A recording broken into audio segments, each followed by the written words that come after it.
Hello viewers, అందరికీ నమస్కారం. Welcome to my channel. ఈరోజు మీరు చూడబోయే రెసిపీ మేథీ రైస్. ఈ వింటర్లో మెంతికూర చాలా వస్తుంది కాబట్టి సీజన్కి తగ్గట్టుగా మెంతికూర ఏదో ఒక రూపంలో తీసుకోవడం మంచిది. ఇందులో అధికంగా ఫైబర్ ఉంటుంది. బీపీ, షుగర్ ఉన్న వాళ్ళకి బాగా పనిచేస్తుంది. పిల్లలకి లంచ్ బాక్స్లో పెట్టడానికి ఈజీగా, క్విక్గా చేసి పెట్టవచ్చు.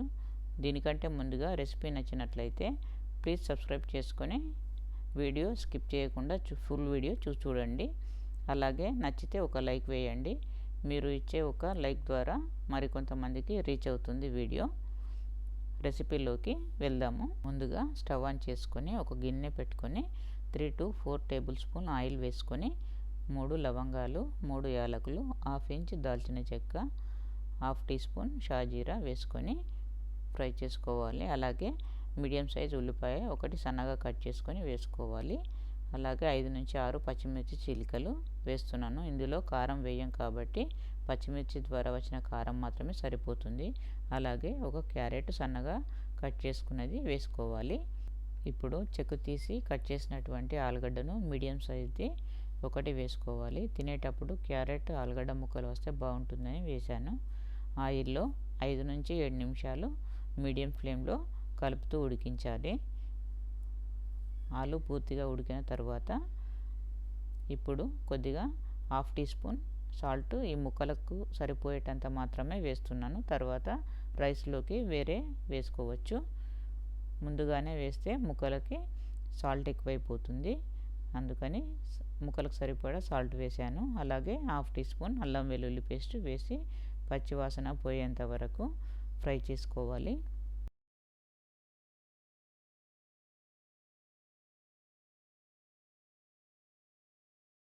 ఇప్పుడు ఒక పెద్ద మెంతికూర కట్టను తీసుకొని క్లీన్ చేసుకొని సన్నగా కట్ చేసుకొని ఆయిల్లో వేసుకోవాలి.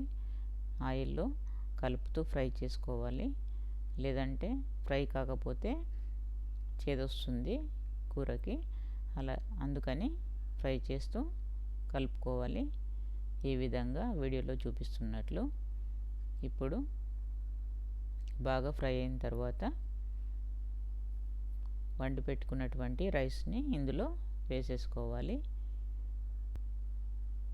ఇప్పుడు రైస్కు సరిపడా సాల్ట్ వేసుకోవాలి. మెంతికూర రైస్కి పట్టే విధంగా కలిపి స్టవ్ ఆఫ్ చేసుకోవాలి.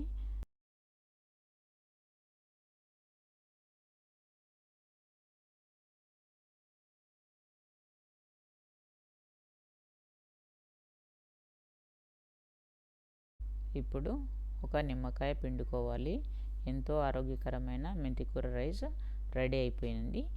లంచ్ బాక్స్లోకి ఈజీగా, క్విక్గా చేసి పెట్టి పంపించవచ్చు. అలాగే రెసిపీ నచ్చినట్లయితే సబ్స్క్రైబ్ చేసుకుని వీడియో చూడండి. మీ ఫ్రెండ్స్కి కూడా ఫార్వర్డ్ చేయండి. ఒక లైక్ వేయండి. కామెంట్స్ ద్వారా మీ అభిప్రాయాన్ని తెలియజేయండి. Thank you for watching. Please do subscribe.